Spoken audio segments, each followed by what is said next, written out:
administrative qui est confirmée par le tribunal administratif. Le préfet du Rhône prononce une suspension administrative et ça ne ferme pas. Nous, école de conduite, quand on a un arrêté de fermeture, on ferme.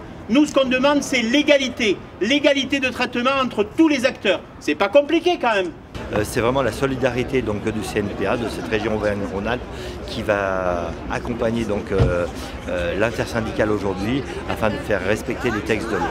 Ici on est à Lyon, il y a une société qui s'appelle Le Permis Libre, dont le préfet du Rhône a prononcé un arrêté de fermeture. Et c'est tout simple, cette société ne respecte pas cet arrêté de fermeture.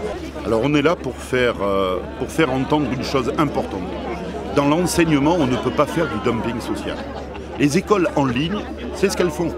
Elles prennent des indépendants et elles disent oui, je peux avoir un indépendant, pas payer de charges, pas payer de TVA, et puis comme ça, je peux faire de la formation au rabais.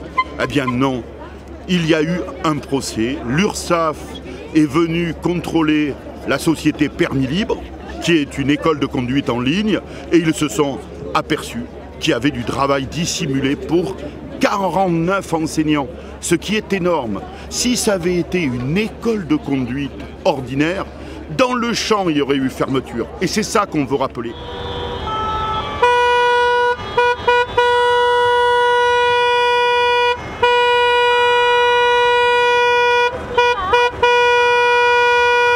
On a la chance d'avoir de très bonnes relations avec l'administration dans le Rhône, que ce soit au niveau de la préfecture vraiment ou de la DDT, même de l'URSSAF, de la Directe. On a été les rencontrer il y a maintenant 3 ans en leur expliquant ce qui se passait en fait, qu'on leur a apporté des dossiers sur toutes ces choses illégales. Alors ils ne s'en rendaient pas compte, hein, ou du moins la Directe, l'URSSAF ne s'en rendait pas compte. Hein, donc c'est de là qu'ils ont instruit l'affaire Permis Libre. Hein, et qui a été repris après par l'URACTI. L'URACTI, c'est une unité régionale d'action contre le travail illégal, ce qui a donné l'action Permis Libre, qui est maintenant au pénal. Mais ça a été instruit par le CNPA, en intersyndical aussi avec l'UNIDEC, mais surtout à la base par le CNPA. Voilà.